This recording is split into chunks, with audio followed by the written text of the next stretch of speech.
नमस्कार, स्वागत है आपका फायदेमंद फंड्स में। मैं हूं नीरज और आज हम लोग एक सेक्टोरल फंड के बारे में बात करेंगे और वो इस समय सबसे ज्यादा चर्चा में है, भारत में नहीं पूरी दुनिया में। मैं बात कर रहा हूं आईटी सेक्टर की और उसी से रिलेटेड फंड है टाटा डिजिटल इंडिया फंड, क्योंकि इस सेक्टर की पूरी दुनिया में काफी चर्चा है, अलग अलग सेक्टर्स पे इसकी बातचीत हो रही है। तो इस फंड में आपको निवेश करना चाहिए, कब करना चाहिए, क्या स्ट्रेटजी हो, इस सब को समझेंगे। तो इससे बेटर कौन समझा जा सकता है कि जो इस फंड को मैनेज कर रही हैं मीता शेट्टी जी, जो इसकी फंड मैनेजर हैं, बहुत लंबा अनुभव और बहुत ही सीजन्ड। मीता, बहुत बहुत स्वागत है आपका फायदेमंद फंड्स में।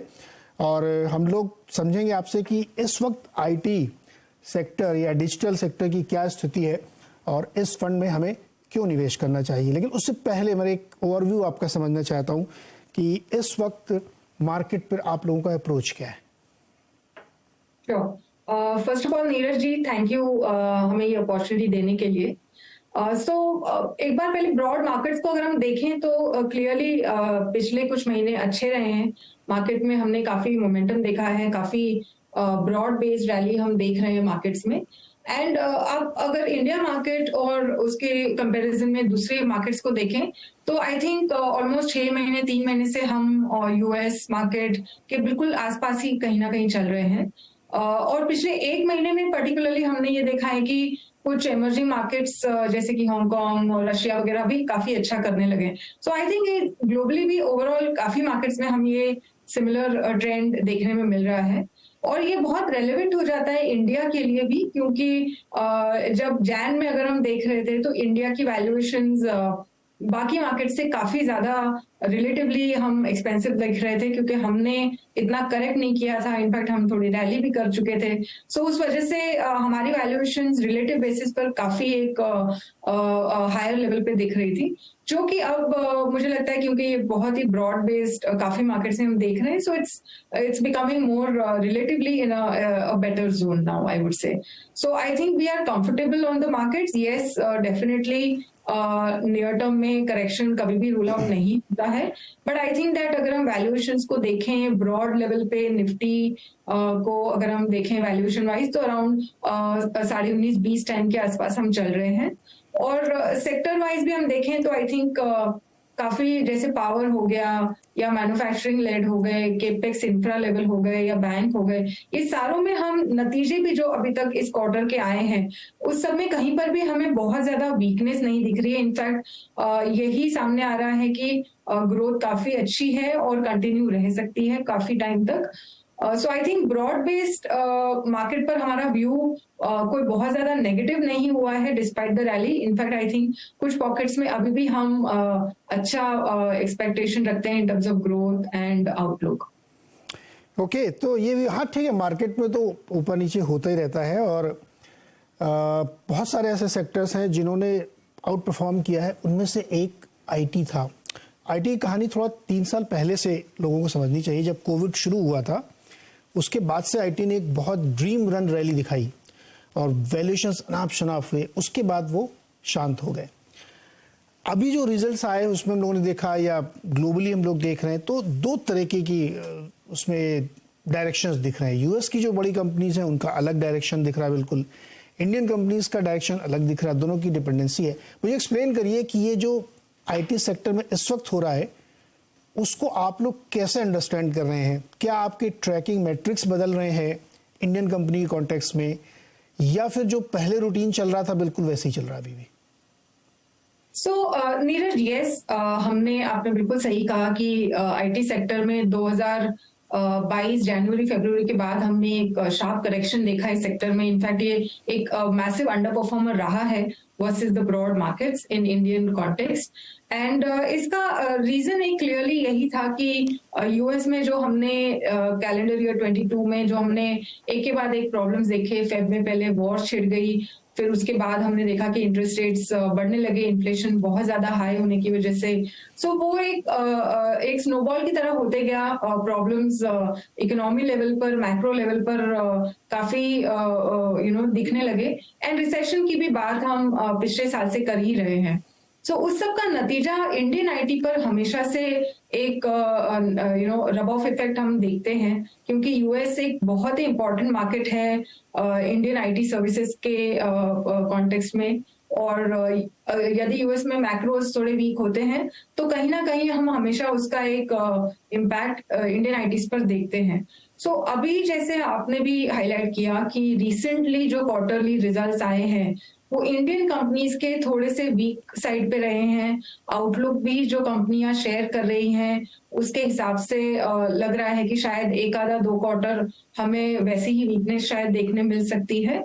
और यस, यूएस में इफ मैं मैक्रोज के कॉन्टेक्स्ट में अगर यहाँ वहां के रिजल्ट्स देखती हूँ तो क्लाउड कंपनी या फिर जो भी जैसे कि प्लेटफॉर्म कंपनीज हैं जैसे गूगल या मेटा यानी जो फेसबुक है, उन सब के नतीजे इतने ज्यादा नेगेटिव नहीं है। इनफैक्ट वहां पर हमने वीकनेस थोड़े टाइम पहले ही देखना शुरू कर दी थी और अब वहां पर कहीं ना कहीं थोड़े स्टेबिलिटी दिखने लगी है, स्पेशली एड रेवेन्यूज का सेगमेंट अगर हम देखें या क्लाउड का भी हम रेवेन्यू अगर देखें तो स्लोडाउन ग्रोथ में थोड़ी दिखी थी, but I think they still holding up well. तो मैं यही कहूंगी कि इंडिया में भी जो हम वीकनेस देख रहे हैं वो एक मोर कॉशनरी स्टैंड है जो क्लाइंट्स ने लिया है जो यूएस में बैठे हैं आज। और ये यूएस के मैक्रोस जैसे ही हम इम्प्रूवमेंट देखेंगे ओवर अ पीरियड, यहाँ पर भी हमें सिमिलर रिफ्लेक्शन देखने मिल सकता है।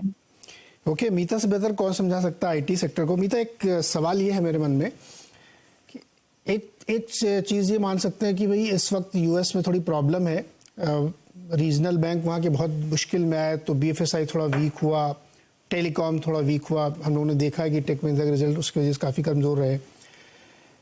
एक तरीका ये होता समझने का आईटी सेक्टर को कि वहाँ स्पेंडिंग कम हो रही है, डिले हो रहे हैं डिसीजंस या रीप्राइसिंग की बात चल रही है, तो जैसे इकोनॉमी पटरी पे आएगी हमारी आईटी कंपनीज को कोई प्रॉब्लम नहीं होगी। ये कन्वेंशनल तरीका आईटी को हम लोग ट्रैक करते हैं। या फिर बिजनेस मॉडल में चेंज हो रहा है, एक पैराडाइम शिफ्ट है, उससे हमारी कंपनियां जूझ रही हैं अपने आप को रीपोजिशन करने के लिए कि अब उनके साथ डील करना है तो काम भी दूसरे तरीके से करना पड़ेगा। आपके हिसाब से क्या है इस समय, वो कन्वेंशनल तरीका है जिस पर ट्रैक करना चाहिए या नहीं, हम नए तरीके से इन कंपनी को देखना चाहिए और ये समझना चाहिए कि भारतीय कंपनियां क्या उस चेंज के लिए तैयार हैं? सो नीरज, आई थिंक जो कन्वेंशनल तरीका है फिलहाल तो हम उसी लेंस से देख रहे हैं, क्योंकि बिजनेस में कोई बहुत ज्यादा चेंज नहीं हुआ है।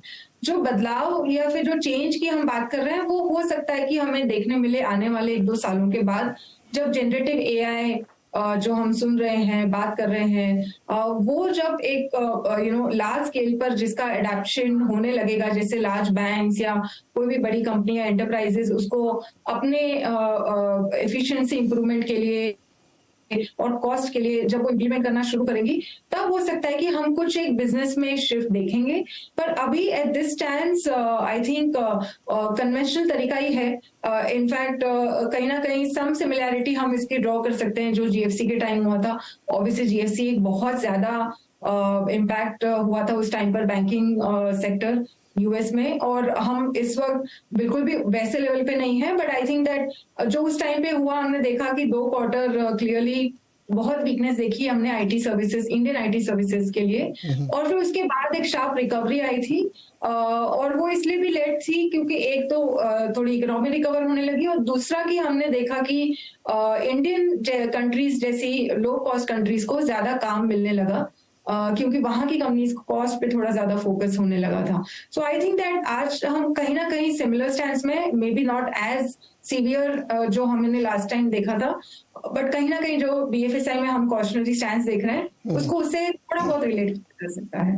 ओके, तो मीता थोड़ा अपने इस फंड के बारे में बात करें। तो इस फंड के बारे में हम लोगों को बेसिक्स बताइए कि इसके अंदर आप क्या क्या शामिल करती है? केवल आईटी कंपनीज, टेलीकॉम या और भी आ सकती है कुछ डिजिटल वाली? और दूसरा, आप का जो निवेश का अप्रोच है वो क्या होता है, कैसे कैसे आप निवेश करती है, और क्या आपका फॉरेन की कंपनीज में भी निवेश? श्योर। सो नीरज, हमारे फंड को हम डिजिटल बोलते हैं और हम ट्राई करते हैं कि लार्जली हम डिजिटल थीम को ही इसमें प्ले करें। तो हमने हमारा मैंडेट है कि हम 20% आउटसाइड ऑफ कोर आईटी की पोजीशन कर सकते हैं इसमें, और हमारा ओवरसीज के लिए भी 20% का हमने हेडरूम दिया हुआ है अपने फंड में। बट जैसे कि मैंने कहा कि मेरे आइडिया ये होता है कि इसको मैं डिजिटल थीम में जो जो क्वालिफाई हो सके वैसे ही कुछ स्टॉक्स हम इसमें रखें, और बहुत अनरिलेटेड स्टॉक्स हम इसमें नहीं लेते हैं। सो हम बहुत कोर टू द थीम है एक तरह से, अगर हम हमारे फंड को देखें तो। और उसमें फिर कहीं ना कहीं कुछ टेलीकॉम वगैरह भी क्वालिफाई हो जाता है, जैसे आप देख लोगे हमारे टॉप 10 होल्डिंग्स में आपको भारती भी दिख जाएगा। तो कहीं ना कहीं थोड़ा बहुत है, बट उसमें भी हमें लगता है कि थोड़ा डिजिटल का फ्लेवर है, और इसीलिए हमने उसको एक फंड में पोजीशन किया हुआ है। ओवरसीज के लिए एज ए सेड हमारा 20% का हेडरूम है, बट हमारी एक्सपोजर अभी अराउंड 6% से थोड़ी कम 5 to 6% के रेंज में है, और हमने ये काफी टाइम से यही मेंटेन किया हुआ है। एक रीजन इसका ये भी है कि हमारे पर फिलहाल म्यूचुअल फंड इंडस्ट्री पर रेस्ट्रिक्शन है टू इंक्रीज, एंड सो हमने अकॉर्डिंगली कैलकुलेटेड जहां पर भी हमें स्टॉक्स में व्यू है उसको हम उसी में चेंज वगैरह करके चर्न करके मैनेज कर रहे हैं काफी टाइम से। But yes, that's how the fund is structured right now. तो अगर वो रिस्ट्रिक्शन हटेगा तो फिर आप ज्यादा निवेश करेंगे, मतलब पूरी 20%, क्योंकि अपॉर्चुनिटीज वहां बहुत हैं? So I think it depends on किस टाइम पर वो ओपन होता है। I think it will depend lot कि उस टाइम पे वैल्यूएशंस क्या है, इंडिया में ज्यादा आउटलुक अच्छा लग रहा है या वहां पर। सो आई थिंक बहुत सारी चीजों पे ये डिपेंड करेगा। Okay Meeta, Zomato just for a sake, आप उसको मानती कि ये डिजिटल कंपनी है? नहीं। So I think platform companies हमारे पास फंड में है। Yes, I think that clearly जो प्लेटफॉर्माइजेशन इंडिया में हम देख रहे हैं, और थैंकफुली अब कुछ लिस्टेड कंपनीज भी हैं इस स्पेस में जिसको हम डिजिटल में डेफिनेटली लेते हैं, और हम ट्राई करते हैं कि कैसे हम उस पे इन्वेस्टर्स के लिए कुछ एडिशनल अल्फा अगर उससे अपॉर्चुनिटी दिखती है तो कैसे जनरेट कर सके। So yes, I think directly to your question, yes. इसमें बहुत सारी वो कंपनी भी हो सकती है जिन्होंने अपने नाम के अंदर डिजिटल लगा लिया या वन कर लिया, जैसे ब्रोकिंग कंपनीज बहुत सारी बड़ी बड़ी, वो एक्चुअली वो डिजिटल, मुझे तो आईसीआईसीआई बैंक भी डिजिटल कंपनी लगती है। वो by chance they transact in money but they are a digital company. Anyway, अच्छा, आपका जो पोर्टफोलियो में दिख रहा था उसमें टॉप 5-6 शेयर्स में बहुत ज़्यादा कंसंट्रेशन है, बहुत कंसंट्रेटेड पोर्टफोलियो आपने बनाया है, ऐसा क्यों? इसमें वो रिस्क नहीं लगता आपको? जैसे जो आपकी टॉप होल्डिंग है सबसे ज़्यादा रिस्क उसी में आ गया इस बार। Yes, just before that, so I think yes, you're right. तो मेरा भी इंटरनल टीम में जब डिस्कशन होता है तो मैं यही बोलती हूँ कि ओवर अ पीरियड शायद एचडीएफसी बैंक और आईसीआईसीआई बैंक जो अपने एप्स बहुत बड़े कर लेंगे और उनको मोनेटाइज करने अगर आते हैं तो आई एम श्योर मैं भी उसमें पार्टिसिपेट करूंगी। So I think over a period सब कुछ शायद डिजिटल हो जाएगा एंड मेरा यूनिवर्स मेरे लिए बहुत बड़ा हो जाएगा। But yeah coming to your concentration question, बिल्कुल आई थिंक सो नीरज, आप इस फंड को देखेंगे तो इस फंड को मैं 2018 से मैनेज कर रही हूँ, और इसमें एक ऐसा भी टाइम था जब मैंने इसको बहुत ज्यादा मिड स्मॉल की तरफ एलोकेट करना शुरू किया था, एंड करीब 2020-21 में हमने उसको काफी एक ब्रेथ लंबी दी थी। ओवर 40 स्टॉक्स हमारे पोर्टफोलियो में थे और तब कॉन्सेंट्रेशन बहुत कम था, और अभी हम जो देख रहे हैं वो मोर लेस इस रीजन की वजह से है कि जहां पर हम जब बेस्ट ऑफ द साइकिल में थे डिजिटल और आईटी सेक्टर की, तो हमने देखा था कि मिड और स्मॉल की वैल्यूएशन बहुत ज्यादा बढ़ गई थी, और उसको हम थोड़ा सा रिस्क हमें कम करना था फंड में, एंड इस वजह से वो कॉल लिया था मैंने कि हम ऐसे स्टॉक्स में ज्यादा इन्वेस्ट करते हैं जहां पर एक कि हमारा डाउनसाइड रिस्क थोड़ा कम हो, और दूसरा कि जब इंडस्ट्री एक डिफिकल्ट टाइम से गुजरती है तो हमने देखा है कि लार्ज कैप्स जनरली थोड़ा अपना स्ट्रेंथ ज्यादा हमने पोर्ट्रे करते हुए देखा है।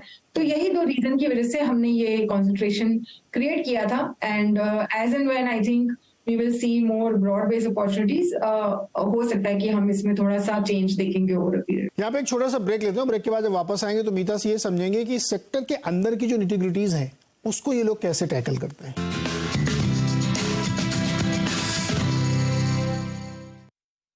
आपका फायदेमंद फंड्स में, और आज हम बातचीत कर रहे हैं डिजिटल फंड के बारे में, यानी अगर आईटी प्ले करना है तो इस फंड के बारे में आप सोच सकते हैं। अब ये जानने की कोशिश करते हैं कि इस फंड का जो रिस्क है उसको कैसे हेज किया जाता है। चूंकि सेक्टोरल फंड है और चॉइसेस हमने अपनी रिस्ट्रिक्ट कर रखी कि हमें डिजिटल या आईटी स्पेस की कंपनी लेनी है, तो बहुत बड़ी चॉइस नहीं होती, इसलिए भी शायद एक कंसंट्रेशन हो सकता है। लेकिन मीता, अब इस सेक्टर को ना दो हिस्सों में बांट दिया लोगों ने, मतलब एनालिस्टों ने बांट दिया, हम लोगों ने ही बांट दिया है कि आईटी में दो तरह के, एक तो बहुत ही जायंट प्लेयर्स हैं जो सब लोग जानते हैं, 7, 8, 10 कंपनीज हैं, और दूसरे जो मिड कैप है उसमें एक बड़ा भारी यूनिवर्स है, उसमें बहुत बड़ी एक ग्रोथ देखने को हम लोगों को मिल रही है। बड़े वाले उतना परफॉर्म नहीं कर पा रहे, छोटे वाले बहुत अच्छा, not in terms of share price, rather in business also, कि उनके रिजल्ट्स बड़े अच्छे थे, उनके ऊपर कोई फर्क नहीं पड़ा। हो सकता है ये भी राजा कि उनके 6 ही क्लाइंट हैं और वो क्लाइंट बड़े हेज थे, उनको फर्क नहीं पड़ा। बड़े वालों के पास 100 क्लाइंट है तो उनको असर आ गया।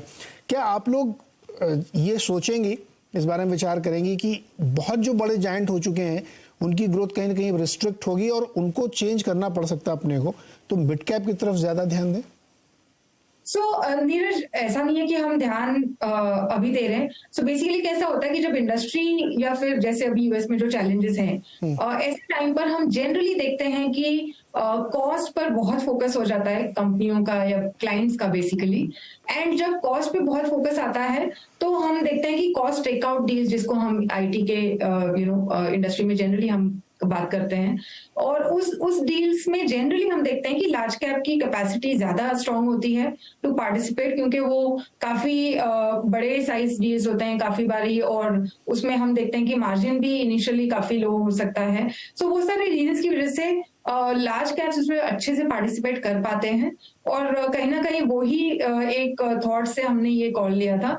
एंड टू योर पॉइंट, जहां पर मिड कैप्स और स्मॉल कैप में हम देखेंगे तो yes, there are certain companies जहां पे हम देख रहे हैं कि ग्रोथ कंटिन्यूसली स्ट्रांग है। तो आप हमारे फंड को भी देखोगे तो हमारा 74% लार्ज कैप है, और हमारा ऑलमोस्ट 10% हमने स्मॉल कैप, और बाकी का 8-9% हमने मिड कैप में एलोकेट किया हुआ है।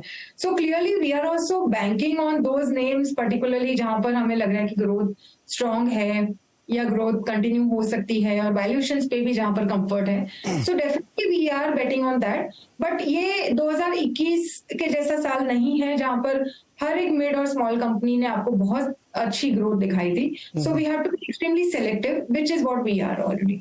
ओके मीता, एक सवाल और, जैसे एक चेंज हम लोगों को दिख रहा है, मे बी हमारा असेसमेंट ही गलत हो, कि आईटी कंपनियों की जो एसेट है वो ह्यूमन रिसोर्स है, और अब जो जनरेटिव एआई आ रही है या गिटहब को पायलट एक्स हम लोग देख रहे हैं 1/10 टाइम में या 1/10 रिसोर्स में वो काम कर रहा है, तो क्या एक ऐसा सिनेरियो बनता हुआ आपको दिख रहा है कि बैलेंस शीट बहुत स्ट्रांग हो सकती है आईटी कंपनीज की, रादर कि वो रिसोर्स के लेवल पे, ह्यूमन रिसोर्स, उनको 3 नौकरियां नहीं देनी है, कम लोगों को हायर करेंगे लेकिन बैलेंस शीट स्ट्रांग हो, क्योंकि 10 आदमियों का काम एक आदमी करेगा। अगर ये चेंज होता है, मान लीजिए, आप इससे डिसएग्री कर सकती हैं, तो फिर आपके स्टॉक सिलेक्शन का पैरामीटर कैसे बदलेगा? So I think Neeraj, generative AI में एक तरीका, पॉजिटिव तरीका देखने का ये है जो आपने बताया कि जो भी काम आएगा उसमें ह्यूमन रिसोर्स कम लगेगा आगे जाकर। बट एक दूसरा लाइन ऑफ थॉट भी है जहां पर हो सकता है कि काफी ऐसा काम जो ऑलरेडी चल रहा है कंपनियों का, और जहां पर काफी ह्यूमन रिसोर्स डिप्लॉयड है, कुछ क्लाइंट्स के प्रोजेक्ट्स वगैरह जो हैं, जो कंटिन्यूस बेसिस पे रहते हैं, उसमें हो सकता है कि हम एक्चुअली रिवर्स देखें, जहां पर क्लाइंट को उस टाइम पर उसने एम्प्लॉय स्ट्रेंथ की शायद जरूरत ना पड़े। सो आई डोंट नो वो किस तरफ बेंड ज्यादा होगा और किस तरह से वो इवॉल्व होगा, बट आई थिंक दैट अगर हम पॉजिटिव थॉट से जो सोच रहे हैं वो बिल्कुल होगा। बट एक नेगेटिव जो ये लाइन हो सकती है उसको भी हमें डेफिनेटली एक बैक ऑफ द माइंड में रखना बहुत जरूरी है। सो आई थिंक हम, इट्स टू अर्ली एक्चुअली कि किस तरफ वो ज्यादा स्क्यूड होगा, but I think that we have to see and evaluate it at that point in time. Definitely आप तो स्ट्रॉन्ग बैलेंस शीट की तरफ ही जाएंगी। अच्छा, एक एजुकेशनल क्वेश्चन, ये जो कौन सी कंपनी डिजिटल है, कौन सी कंपनी, ये कैसे आप अपने मन से डिसाइड करती होंगी ना कि ये हमको लगता है कि ये डिजिटल, कोई इसमें या कोई रूल है इसका कि ये वाली डिजिटल मानी जाएगी? सो हमारा मैंडेट है जिसको हमने बहुत ही एलॉबरेटली एक्सप्लेन किया है इस फंड का। अगर हम स्कीम इंफॉर्मेशन डॉक्यूमेंट, जैसे सिट डॉक्यूमेंट हम कहते हैं, तो उसमें आप देखेंगे तो हमने बहुत एलॉबरेट किया हुआ है कि हम कहाँ कहाँ पर इन्वेस्ट कर सकते हैं। सो उसमें hardware, software, platform, fintech companies, वो सारे कंपनीज जहां पर ऑटोमेशन या रोबोटिक काम हो रहा है, वो भी सारे कंपनीज को हम इसमें क्वालिफाई कर लेते हैं। सो आई थिंक यस, एक अच्छा सा एलॉबरेट डिस्कशन, डिटेल्ड हमने दिया हुआ है कि किस कंपनियों को हम इसमें ले सकते हैं, और वो हाइजीन हमारे ऊपर है मेंटेन करना, बिकॉज आई नो दैट थोड़ा सब्जेक्टिव शायद हो सकता है, बट हम इंटरनली मेंटेन करते हैं कि हम एक हाइजीन मेंटेन करें किस तरह से ये इसमें रेगुलेटर का नहीं, आपको डिसाइड कर। अच्छा, हनीवेल ऑटो किस में मानेंगे आप ये? I think as a said कि जहां पर ऑटोमेशन रोबोटिक्स का काम हो रहा है या मैन्युफैक्चरिंग प्लांट को ऑटोमेट करने की कोई कंपनी ज्यादा बात कर रही है, so I think not only Honeywell, in fact आप हमारे फंड में एक भी सीमेंस को भी देखोगे, it is a part of our fund. And as I said that 20% of the fund is something that we can go outside IT, even outside mandate, but मैं वो उतना लूजली नहीं जाना चाहती हूँ उस ट्रेंड में कि मैं कोई बैंक या मैं कोई स्टील कंपनी ऐसी कोई कंपनी ले लूँ. सो क्लियरली जहां पर भी थोड़ा बहुत भी ऑटोमेशन का टच है, हम उसको डेफिनेटली इस फंड में लेना चाहेंगे. मीता, लास्ट क्वेश्चन, चूंकि एक सेक्टोरल थीमेटिक फंड है तो और इसमें रिस्क भी ज्यादा होता है, कैसे आप लोग मिटिगेट करते हैं, कैसे हेज करते हैं अपना risk? So I think see Neeraj, IT sector या चाहे कोई भी और सेक्टर फंड हो, क्लियरली उसमें सेक्टर का जो टेलविंड या हेडविंड होगा वो डेफिनेटली प्ले होगा. As a fund manager how I can balance it out that, जैसे मैंने बताया कि हमने 2021 में इस फंड को बहुत ब्रॉड बेस रखा था, बट अगर आप हमारा 2022 के जनवरी फरवरी के बाद के हमारी फंड की फैक्ट शीट्स देखोगे तो हमने इसमें एक कैश कॉल ले लिया था, तो ऑलमोस्ट 8-9% कैश पे हम मेंटेन करके रखे थे for the entire calendar year. और हमने ये जो स्टॉक्स हैं जैसे भारती, एबीबी, सीमेंस या हनीवेल, ये सारे स्टॉक्स भी नॉन यूएस फेसिंग थे, बट कहीं ना कहीं हमें डिजिटल का उसमें एक फ्लेवर दिख रहा था. सो हमने ऑलमोस्ट 13-14% ऑफ द फंड को ऐसे नॉन यूएस फेसिंग कंपनीज में किया था. So I think that's the way we can do it, but investors को ये डेफिनेटली ध्यान में रखना पड़ेगा कि ये सेक्टर फंड है और इसमें हम सेक्टर के साथ ही चलेंगे. हाँ, उसको आउट परफॉर्म करना एज अ फंड मैनेजर मेरी रिस्पॉन्सिबिलिटी है, but I think if the sector is going through a very massive headwind, then वो कहीं ना कहीं रिफ्लेक्ट इम्पैक्ट है डेफिनेटली. तो दोस्तों, ये थी मीता से बातचीत, और इस फंड ने अपने इंसेप्शन से अब तक बहुत अच्छे रिटर्न दिए. लास्ट 1 आध साल को अगर आप छोड़ दें, फिर भी इंडेक्स का जो बेंचमार्क है उसको हमेशा बीट किया है. तो अगर आपकी इच्छा आईटी सेक्टर को प्ले करने की है तो ये आपके लिए एक बेटर ऑप्शन हो सकता है टाटा डिजिटल इंडिया फंड में. और भी पढ़िए इसके बारे में, सलाह और किसी से भी लीजिए, और आप चाहें तो इसमें निवेश कर सकते हैं. मीता, बहुत बहुत शुक्रिया हमारे साथ जुड़ने के लिए. अगले हफ्ते फिर किसी एक और फंड और एक और फंड मैनेजर से आपकी मुलाकात होगी. आज के लिए